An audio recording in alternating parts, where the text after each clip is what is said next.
राम और आदि राम में क्या अंतर? सदगुरु रामपाल जी महाराज बताते हैं, उनके सत्संग के माध्यम से हमने जो सुनने को मिला है जी। और शास्त्रों में भी पढ़ा है, देखा है, सुना है, सबसे 4 राम बताए हैं।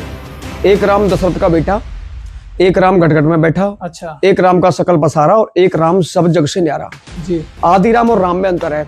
ये विष्णु अवतार दशरथ के घर पे जिन्होंने जन्म लिया था, ये राम थे। ये तो आए थे दैत्यों का संहार करने के लिए। अच्छा, जैसे कहते हैं ना, यदा यदा ही धर्म से ग्लानि भवति भारत, यानी अधर्म की वृद्धि और धर्म की जब हानि होती है, उस टाइम पे ये ब्रह्म जो आप नहीं समझ पाओगे, जिसको हम तीसरा राम कहते हैं, जिसको हम काल भगवान कहते हैं, जिसको हम ओम कहते हैं, जिसको हम निराकार भगवान कहते हैं, जिसको हम ज्योति निरंजन कहते हैं, ये अपने अंश अवतार भेजता है, अपने पुत्रों को भेजता है यहाँ पे अवतार बना करके। जो असली राम है, जिससे हमारा मोक्ष होगा, उस वो राम भी अपने तरीके से अपना कार्य करता है इसमें।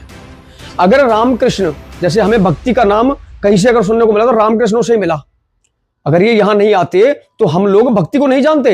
इन्होंने भक्ति को बनाया, लेकिन इनकी भक्ति से हमें सिर्फ स्वर्ग मिल सकता है, ना कि मोक्ष। उस राम की कार्य शैली के अनुसार इस राम का नाम रखा गया। वो जिसको हम राम कहते हैं ना, उसको हम जितने छोटे में आंक रहे हैं, वो इतना छोटा नहीं है। वो राम बहुत अथाशक्ति है, जिसको हम सत्य पुरुष के नाम से जानते हैं। अच्छा, जिसे हम अलख पुरुष के नाम से जानते हैं, जिसे हम अकह पुरुष के नाम से जानते हैं, सब जिसका कभी नाश नहीं होता, वो राम। ये राम तो आते हैं जाते हैं। जैसे कि मुनिंद्र ऋषि और हनुमान जी का संवाद जब हुआ, तो मुनिंद्र ऋषि ने बड़े चौंक कर, बड़े हिसाब से कहा।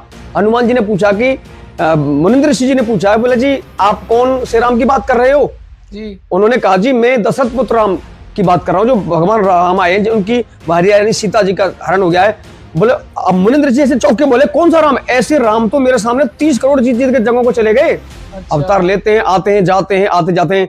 जैसे कहते हैं हमारे गुरुजी बताते हैं, कीड़ी कुंजर और अवतारा, अरहट डोर बंधे कई बार अवतार। अवतारों में 3 अवतार आ गए, ब्रह्मा विष्णु महेश अवतार लेते हैं, आते हैं, जाते हैं, आते जाते हैं। यानी इनकी भक्ति से हमें मोक्ष नहीं मिल सकता। आदि राम की भक्ति से हमें मोक्ष, जहां से शाश्वत भगवान आदि पुरुष, जिसकी भक्ति से हमें पूर्ण मोक्ष मिलेगा। आदि राम का मतलब आप कहना चाहते हो सबसे पहला राम, सबसे पहला राम, गॉड, जो कोई नहीं था, सिर्फ कहते हैं ना, ईश्वर अंश जीव अपना से, जिस राम का हम अंश हैं, वो आदि राम। हाँ, जिसने हम सबको, जिस राम ने उस राम को भी बनाया है, जिनके बारे में नॉर्मली जानते हैं। बस यही कहना चाह रहा हूं मैं आपके लिए। यानी उस राम की भक्ति से हमारा मोक्ष होगा, और इस राम की भक्ति से सिर्फ हम स्वर्ग तक जा सकते हैं मात्र। अच्छा।